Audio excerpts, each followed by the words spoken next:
ونصلي ونسلم على رسوله الكريم وعلى آله وصحبه أجمعين.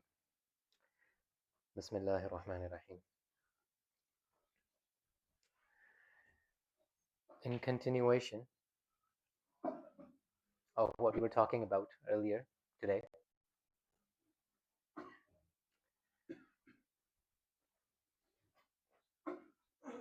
preparing for death. I'll tell you an interesting story that I came upon. It's not a story, it's a real incident. I was recently in Tashkent. It's a city in Uzbekistan. So we go to this scholar over there. He's the son of the Grand Mufti of Tashkent. This was at the time when Tashkent was under Soviet control. So, sorry, not Tashkent. Uzbekistan was under Soviet control. So Uzbekistan, Turkmenistan, Kazakhstan, and all the 5 tans, they were under Soviet control. So there was one Grand Mufti that was common to all of them. So whenever they had a problem, they would consult this gentleman over there. So we go meet him, meet his son. He's passed away. And he, at the end of the meeting, he says, can we go to the graveyard? We'll do some isad for my father. They said, okay. So I was with a couple of my teachers as well. So we go to the graveyard, and after we've done some isal sawab, he goes, let me show you something interesting. There's a very righteous person who's buried over here, and most people in Tashkent know him. So I said, okay. So we go to his grave as well and do some isal. So I noticed something very stark, very strange. The person's name, the sheikh, it was a sheikh, his name was Azimuddin. After we are done doing isal, I asked them, why have you made such a big maqbara for him? Because the shuyukh, especially in the olden days, they didn't like that. So they say, no, the grave is just this. The other part, the extension that you see of the building, that's a seclusion chamber. I said, okay, what happened over there? Because the sheikh, he would spend time in seclusion. And when he was doing that, he would do dhikr and he would do a lot of things in there to get closer to Allah, to free himself of the distractions of the world. He would go into the chamber. So I said, okay, he could have done that in a room. Why does he need a full chamber for it? So he goes, why don't you go inside and you'll understand? So I said, oh, can you open it for me? Said, yeah, we can open it. So they go grab the key, they open it. When we go inside, firstly, the door is small. It's like maybe this high, as high as this member, right? And it's pretty thin. It's like maybe this thin. So you kind of have to squish through. When you do that, you enter into a room which is almost the size of, that pillar. If you just take a little bit, if you just draw a line up till here, and then up till here. So this is basically the small part of these 3 sufuf. That's the room. But there's, at the end of the room, right where that pillar is, there's a small staircase that's going down. It is so small that you can't stand and walk. You actually have to crouch and go through. So once we sit in the room for a little bit, I say, okay, I want to go down the staircase and want to see what there is, what's down there. So one of my teachers, he's a lot older than I am. So he said, okay, why don't you go alone? I'm not going to go, and you can tell me what's down there. So I go down those stairs, and it starts getting dark, like really dark. And so I have to pull my phone out, and I turn on the torchlight. I get to the bottom, and by that time, I can see nothing, except for what I can see from the torchlight. So when I go there, I realize it's a small, tiny little room, maybe like this big, from the beginning of that wall to this musalla. And the width is about the same, the wall, not the one over there. But let's say if you begin from over there, draw a line up till here, and then up till here, and then take this back. This is the size of the room. So it's super dark. This is the size of the room. Like if people sat like me, maybe 3 people or 4 people can fit. And I look up, and there's this small opening at the top of the room. I feel like it's nighttime. It's bright day. It's maybe it was around 2 o'clock in the afternoon, and it feels like it's 2 o'clock at night, completely dark, except for that tiny little opening over there. So if you look up, you can kind of know that whether it's day or night, that's your only cue. Otherwise, you wouldn't even be able to know. And the light isn't really coming down per se. You can only tell. So I think this is so strange. Why would somebody want to sit over here? And then I'm looking around with my phone, and I notice that in a tiny little corner of the room, there's a small opening, a hole. And that hole is this big. It's so small that you're all four, not even on your fours. Like you have to belly crawl through it, like that tiny. So I shine the light inside, and it's completely fine. So I was like, it looks very clean. I wonder what the end of the hole holds. So I get curious. I look around, nobody's watching. I was like, okay, I'm gonna crawl inside and see. So I start crawling. By the time when I get inside, it's a dead end. There's nothing there. And I look back, and I realize that it has the exact dimensions of a grave. He actually built it so he can emulate the grave. And he would lay there. So I was like, okay, I want to try this. So I actually lay on my back, I close my eyes, and maybe it took me 5 seconds. And I could sense the claustrophobia kicking in. I don't have phobias. Because you can't really, I try to move my arm a little bit, doesn't move.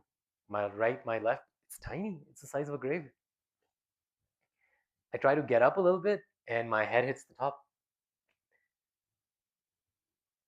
And I decided to just come out, but then I was like, no, how often am I going to come here? Let's lay down. Let's see what actually happens. So I lay down, I close my eyes, and I could sense the anxiety, the fear kicking in. And I think to myself, what if this was my grave? And then I start doing zikr in my heart.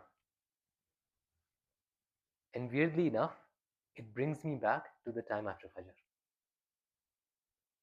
Because the person keeps doing it, and eventually he's with Allah, and Allah's with him. وَهُوَ مَعَكُمْ, like Allah says, وَهُوَ مَعَكُمْ أَيْنَمَا كُنْتُمْ. And he is with you. He's referring to himself, Allah subhanahu wa ta'ala, wherever you may be. So I realized that the time that I would spend doing zikr after Fajr, somebody as worthless as I am, it actually made me feel like I was in the presence of Allah subhanahu wa ta'ala. And that was that one thing which actually kept me at peace. And I laid there and I was like, oh, so this is how the angels are going to come to me one day. And they're going to ask me all those 3 questions that we talked about earlier during the day. And I'll have to reply. But it's okay. He's with me. If he's with me, why do I have to fear the angels then? So I crawl out.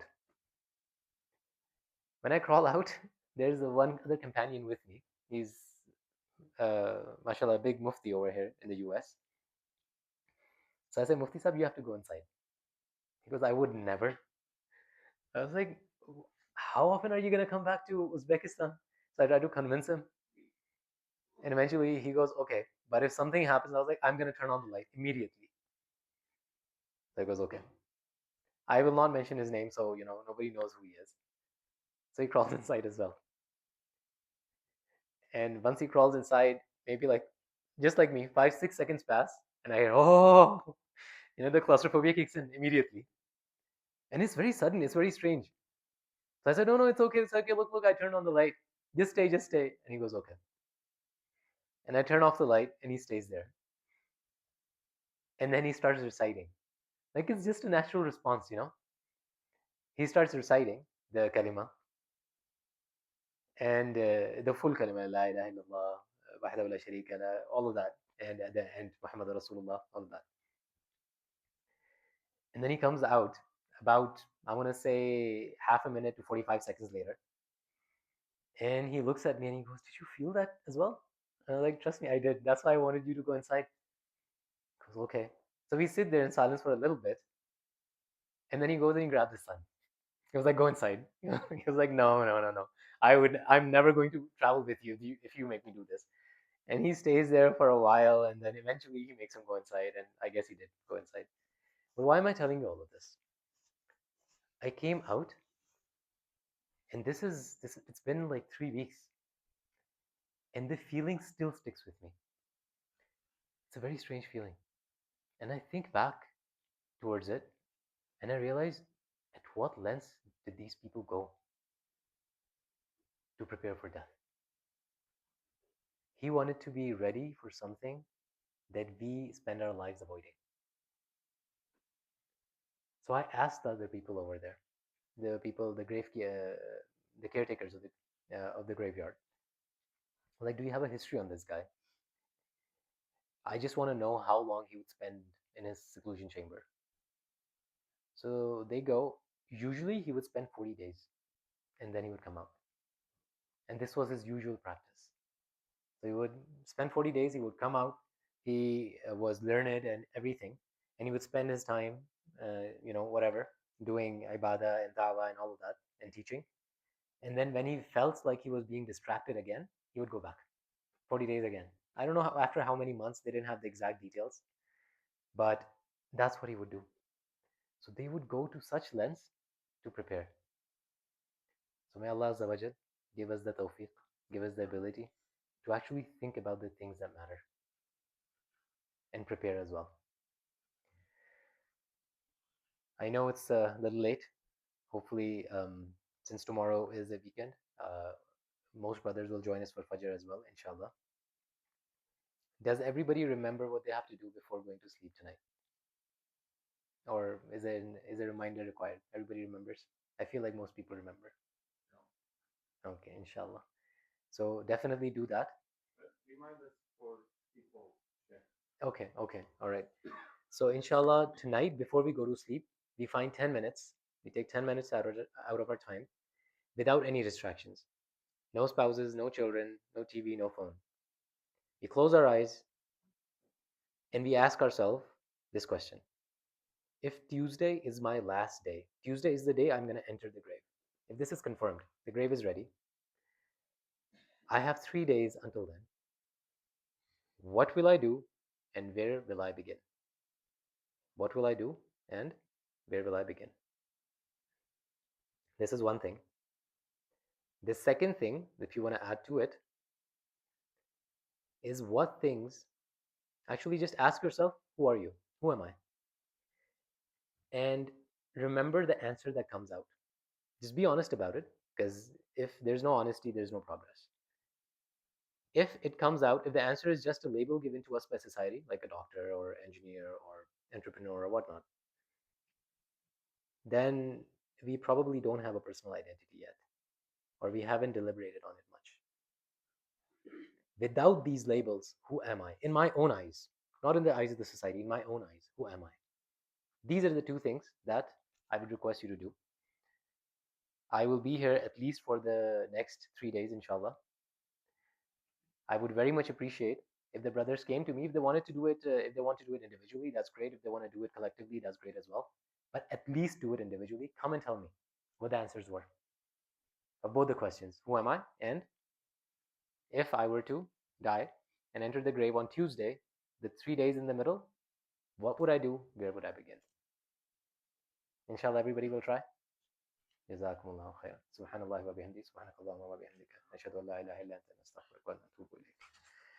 سبحان ربك رب العزة عما يصفون وسلام على المرسلين والحمد لله رب العالمين. I have a question. Of course.